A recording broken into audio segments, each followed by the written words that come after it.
Harta kekayaan AKP Dadang Iskandar, Kabak Ops Polres Solok Selatan, pelaku penembakan AKP Ulil. Inilah basaran harta kekayaan AKP Dadang Iskandar, Kabak Ops Polres Solok Selatan, Sumatera Barat, yang menembak Kasat Reskrim AKP Rianto Ulil Ansyar hingga tewas.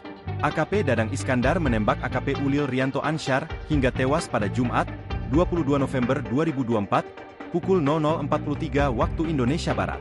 Aksi AKP Dadang Iskandar kepada AKP Rianto Ulil Ansyar terjadi di parkiran Polres Solok Selatan, di Jorong Bukit Malintang Barat, Nagari Lubuk Gadang, Kecamatan Sangir, Kabupaten Solok Selatan, Sumatera Barat.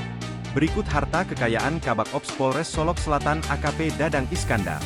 Dilansir dari LHKPN KPK, AKP Dadang Iskandar terakhir kali melaporkan harta kekayaan pada tahun 2020 lalu dengan total Rp445 juta.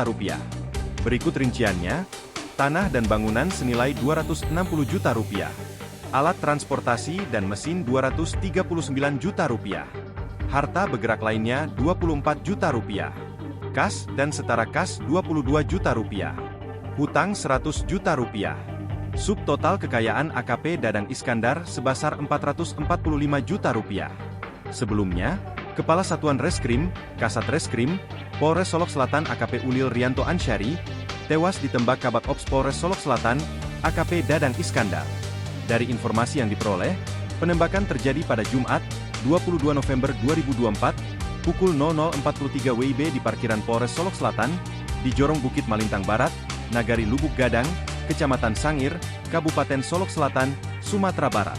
Kasus penembakan oleh Kabak Ops terhadap Kasat Reskrim ini, menurut Arif Mukti, masih dalam tahap pemeriksaan oleh Polda Sumatera Barat.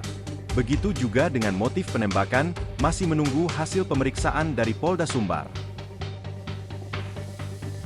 Download Tribun X sekarang, menghadirkan lokal menjadi Indonesia.